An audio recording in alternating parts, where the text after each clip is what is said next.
Welcome to the Get Fit Guys, quick and dirty tips to slim down and shape up.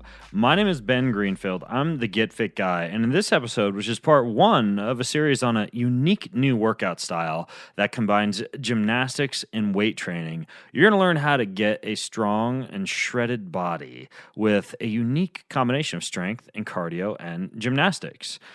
Now, you may know, if you read my article recently on quickanddirtytips.com called How to Get the Body of a Gymnast, that I've been doing a unique mashup of gymnastics and high-intensity interval training to get some strength, some cardio, some bulging biceps and rippling abs, and beyond. Well, based on my work with this gymnast named Stephen McCain, 2 times a week, I throw in the exact program I'm about to highlight to you, which is this hybrid combo of interval training and gymnastics and some weight training complexes. Now, in this special 2-part episode series, I'm going to outline exactly what I've been doing and also fill you in on some of what Olympic gymnast Stephen McCain has taught me. So, I'm going to give this over to Stephen to take it away, and here's what he has to say. Thanks, Ben. Almost every gymnast I've ever met got started in gymnastics because they were climbing the walls as a kid. You have never seen a happier kid than I was while sprinting to the monkey bars during recess in elementary school. And it didn't stop at school. When I yanked the chandelier out of the ceiling at home, my mom decided it was time to put me into gymnastics. After 2 decades of hard work, I perfected those monkey bars. So when you asked me to help you put together a Spartan race training plan that incorporated body weight and high-intensity gymnastics training, I was excited to help. Now, this makes perfect sense because the sport and practice of gymnastics is really just one giant obstacle course, with the only caveat being that gymnasts have to make it look really easy and artistic. So he says, I believe using an obstacle course training program that includes gymnastic strength elements will prepare you for the rigors of the many types of obstacles you will encounter during a Spartan race. Now, if you're listening in and you don't plan on doing a Spartan race or an obstacle race anytime soon, that's fine, because this specific routine that you're going to learn in this episode series is perfect athletic training and exercise training for everything from a better body to being better at any sport. So Stephen starts with core. He says, my recommended gymnastics core exercises will strengthen the torso, connect the muscles of the upper and lower body, and allow you to coordinate your obstacle course movements with more precision, balance, and stability. You'll be able to pull with an arm and push with a leg as one cohesive unit. You'll be able to extend your body to reach without collapsing your midsection. With a strong core, all of your movements will improve, and you'll look a whole heck of a lot less like Bambi on ice while training. A few of the exercises that Stephen recommends that are very effective and that I will put video links to in the show notes for this episode number 334 over at quickanddirtytips.com include a straight body hold between mats, V-ups, something called an Olga crunch. You got to watch the video for that one. It's harder than it sounds. And L-sit drills. Then Stephen gets into inversions. He says, using this training, you'll spend time doing inversion exercises where you're bearing most of your weight on your hands. This is where gymnastics training really opens up new possibilities for manipulating your weight. You'll be able to lever your feet from one point to another while holding your weight with your upper body. You'll also be able to crawl more efficiently and hurl your body over objects. Being comfortable and strong on your hands will give you another gear when you're racing or training.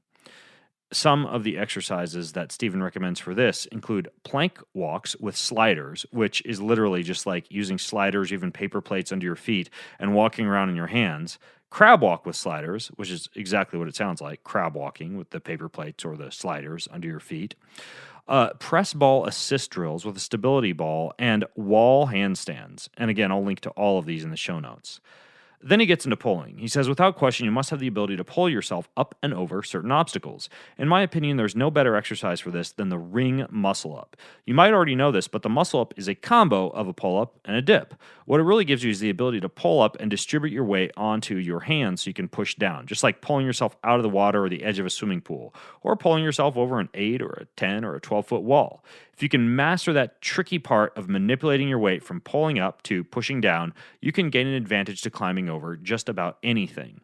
And for this, he recommends exercises like the muscle up with a band assisting you, an elastic band, a few grip strength exercises that I'll put videos of in the show notes for this episode, a rope climbing exercise, and what's called a pulling shoulder exercise.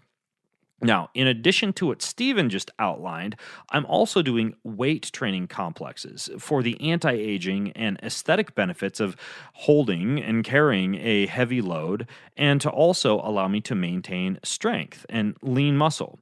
Now, complexes are a form of weightlifting in which you string together 3 to up to a dozen different exercises that usually are multi-joint and are usually performed with an unwieldy object like a barbell or a kettlebell or a sandbag.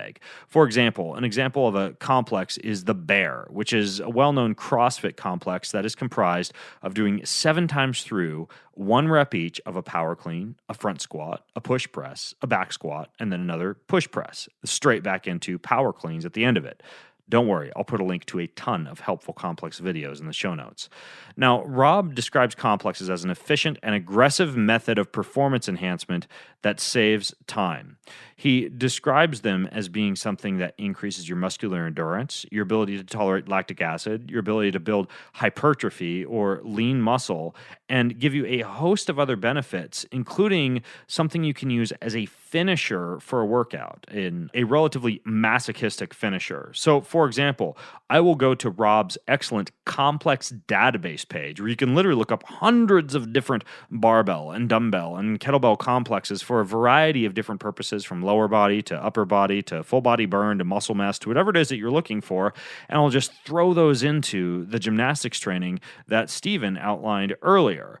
Now, in the next episode, I'm going to highlight an exact gymnastics and complex weightlifting workout that shows you exactly how you can string all of this together. Now, like I mentioned, next week, I'm going to unveil how you can actually string gymnastics and a complex training together. But in the meantime, if you want to take a deep dive into the nitty-gritty of complexes specifically, check out a recent article that I published over at bengreenfieldfitness.com about how you can bust through strength plateaus, melt fat, and supercharge your conditioning with weight training complexes. And I'll link to that in the show notes too. Just go to quickanddirtytips.com and look for this episode number 334.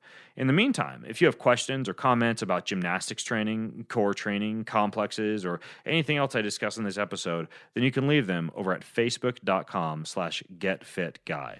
And until next time, I'm Ben Greenfield, the Get Fit Guy, asking you, what are you waiting for? Go get fit.